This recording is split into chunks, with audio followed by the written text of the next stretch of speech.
Walking a little way back from the water's edge toward the grove of trees, Dorothy came to a flat stretch of white sand that seemed to have queer signs marked upon its surface, just as one would write upon sand with a stick.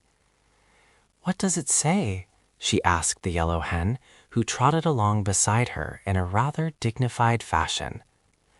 "How should I know?" returned the hen. "I cannot read." "Oh, can't you?" "Certainly not. I've never been to school, you know." "Well, I have," admitted Dorothy, "but the letters are big and far apart, and it's hard to spell out the words." But she looked at each letter carefully and finally discovered that these words were written in the sand. "Beware the Wheelers." "That's rather strange," declared the hen, when Dorothy had read aloud the words. "What do you suppose the Wheelers are?" "Folks that wheel, I guess. They must have wheelbarrows or baby caps or hand carts," said Dorothy. "Perhaps they're automobiles," suggested the yellow hen. "There is no need to beware of baby caps and wheelbarrows, but automobiles are dangerous things. Several of my friends have been run over by them." "It can't be automobiles," replied the girl, "for this is a new, wild country, without even trolley cars or telephones. The people here haven't been discovered yet, I'm sure. That is, if there are any people. So I don't believe there can be any automobiles, Bellina." "Perhaps not," admitted the yellow hen. "Where are you going now?" "Over to those trees to see if I can find some fruit or nuts," answered Dorothy. She tramped across the sand, skirting the foot of one of the little rocky hills that stood near, and soon reached the edge of the forest. At first she was greatly disappointed because the nearer trees were all punita or cottonwood or eucalyptus and bore no fruit or nuts at all. But by and by, when she was almost in despair, the little girl came upon 2 trees that promised to furnish her with plenty of food. One was quite full of square paper boxes, which grew in clusters on all the limbs, and upon the biggest and ripest boxes the word lunch could be read in neat raised letters. This tree seemed to bear all year around, for there were lunchbox blossoms on some of the branches, and on others tiny little lunchboxes that were yet as quite green, and evidently not fit to eat until they had grown bigger. The leaves of this tree were all paper napkins, and it presented a very pleasing appearance to the hungry little girl. But the tree next to the lunchbox tree was even more wonderful, for it bore quantities of tin dinner pails, which were so full and heavy that the stout branches bent underneath their weight. Some were small and dark brown in color, those larger were of a dull tin color, but the really ripe ones were pails of bright tin that shone and glistened beautifully in the rays of sunshine that touched them. Dorothy was delighted, and even the yellow hen acknowledged that she was surprised. The little girl stood on tiptoe and picked one of the nicest and biggest lunchboxes, and then she sat down upon the ground and eagerly opened it. Inside she found, nicely wrapped in white papers, a ham sandwich, a piece of sponge cake, a pickle, a slice of new cheese, and an apple. Each thing had a separate stem, and so had to be picked off the side of the box, but Dorothy found them all to be delicious, and she ate every bit of luncheon in the box before she had finished. "A lunch isn't exactly breakfast," she said to Bellina, who sat beside her curiously watching. "But when one is hungry, one can eat even supper in the morning and not complain." "I hope your lunchbox was perfectly ripe," observed the yellow hen in an anxious tone. "So much sickness is caused by eating green things." "Oh, I'm sure it was ripe," declared Dorothy. "All that is except the pickle, and a pickle just has to be green, Bellina. But everything tasted perfectly splendid, and I'd rather have it than a church picnic. And now I think I'll pick a kinner pail to have when I get hungry again, and then we'll start out and explore the country and see where we are." "Haven't you any idea what country this is?" inquired Bellina. "None at all." "But listen, I'm quite sure it's a fairy country, or such things as lunchboxes and dinner pails wouldn't be growing upon trees. Besides, Bellina, being a hen, you wouldn't be able to talk in any civilized country, like Kansas, where no fairies live at all." "Perhaps we're in the land of Oz," said the hen thoughtfully.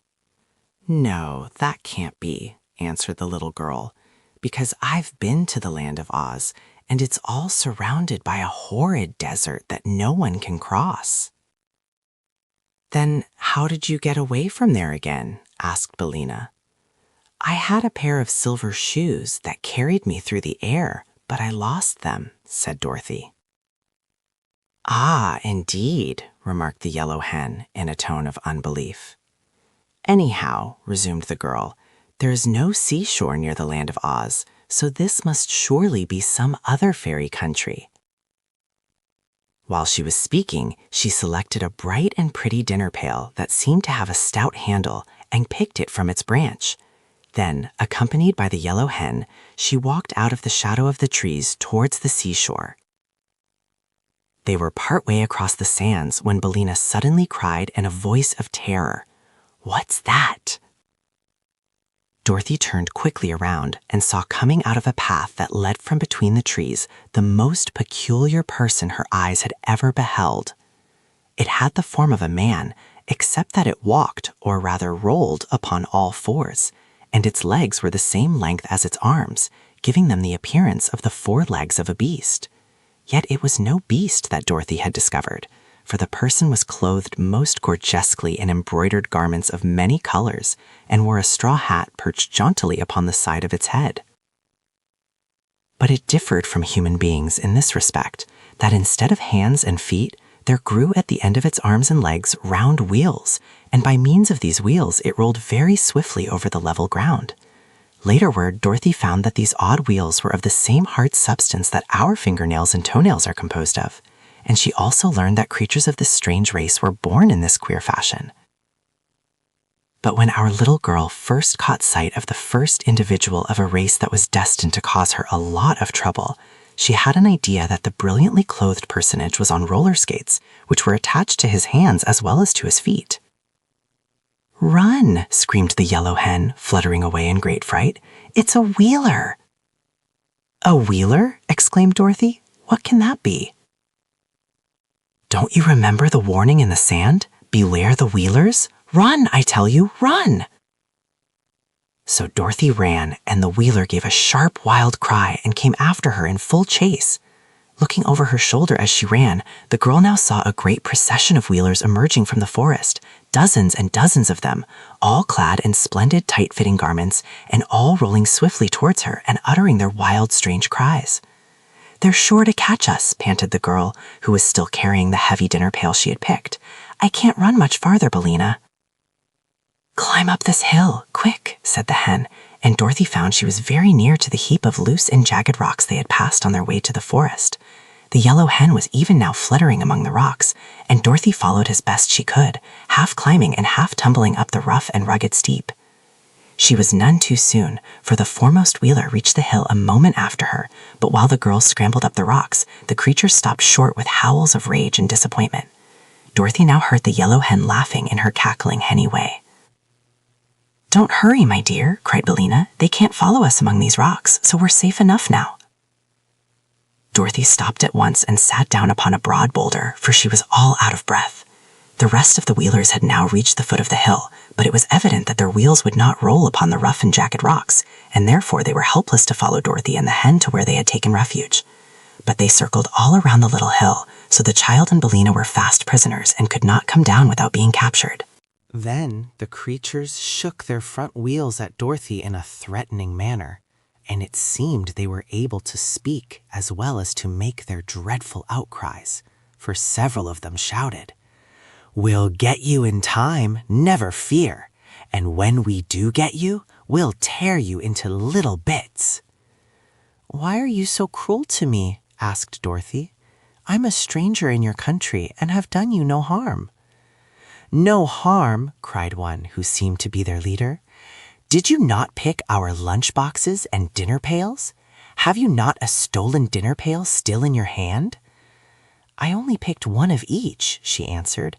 "I was hungry, and I didn't know the trees were yours." "That is no excuse," retorted the leader, who was clothed in a most gorgeous suit.